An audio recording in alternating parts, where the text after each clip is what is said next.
This parable is all about Jesus busting the great myth that our lives are merely about how much we can accumulate in terms of wealth and material possessions, and that once we have got to some predetermined goal of our own, we will then somehow enjoy our lives.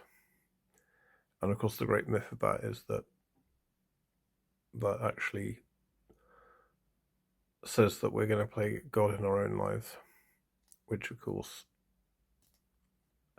is not what is intended by God, and Jesus makes that very clear.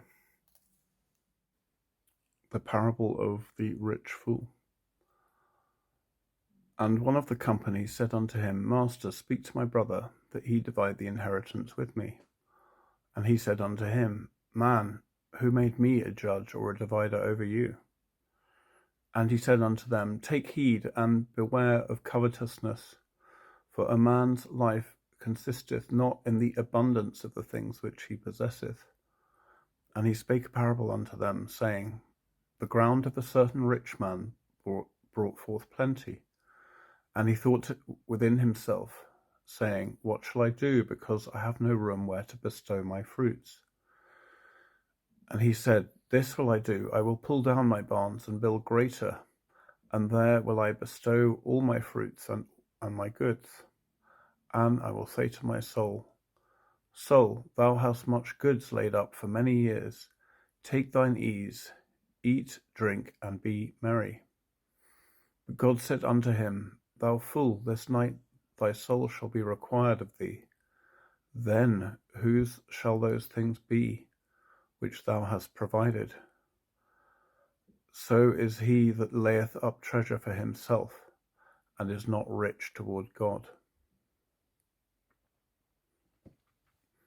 The situation is that, I guess, a younger brother or someone who's inherited presumably his father's wealth on his death is going to Jesus to try and get him to get his elder brother to split his inheritance with him. And Jesus is saying, what's that got to do with me? I think at the time, religious leaders were also involved in dispensing justice, which isn't that uncommon in various parts of the world, even today. But Jesus is saying that's got nothing to do with me, and in any case, why are you so fearful that you need this wealth? And I think that's well, certainly for me, that's a good parable. For many reasons, but I think the main message here also is one of being wary of covetousness, as it's called, which is, I suppose, really making, as a form of idolatry, it's making money and wealth and stuff your God, which I would say in many ways we're encouraged to do. We're encouraged in our society to, the phrase people use is work hard, and of course what that really means is try and earn as much money as you can, and that's accepted in our society as particularly as we get more and more secular, that's accepted as I would say really the mantra of our time. So we spend more and more of our time working harder and harder to earn more and more money so we can buy more and more stuff. But in doing that, we're just living more and more in the fantasy land, not in reality, and certainly not in the spiritual world that God would like us to spend more time in.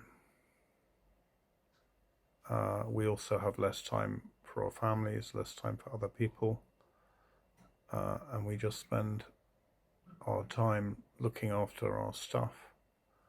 And I wanted to show you a couple of slides. One is on the increasing amount of self-storage space in the UK, which in 2008 was 20 million square feet and is now over 50 million square feet.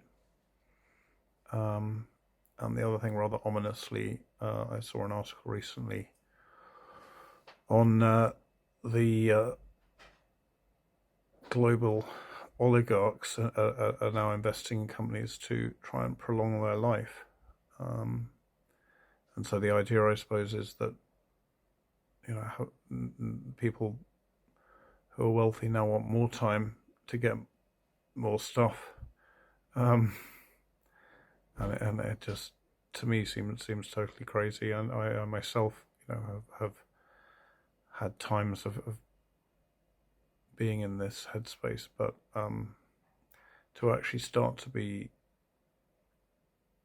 spending serious amounts of money to research how to live longer seems to me to be getting things completely the wrong way around. And this parable makes it clear that, you know, we need to live correctly today, and that is what God wants, not to behave in a greedy and fearful way today with the idea that somehow tomorrow we'll behave better.